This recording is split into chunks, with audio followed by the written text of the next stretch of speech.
Кадырман калкым, сүйүктүү журтум, өсө турган элим, мусулман бир туугандарым, бардык мусулмандар бир тууганбыз.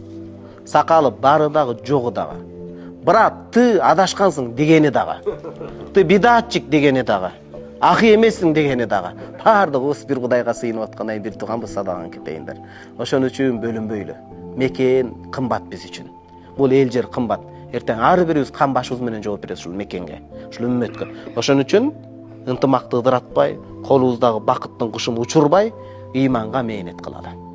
Исламга мээнет, ынтымакка мээнет кылалы. Кадырман калкыбыздын башынан бакыт кетпесин. Асманы дайыма ачык болсун.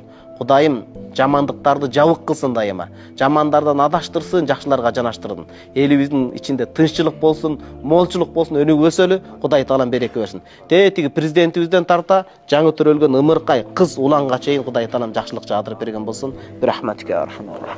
Жамаат, Алла разы болсун.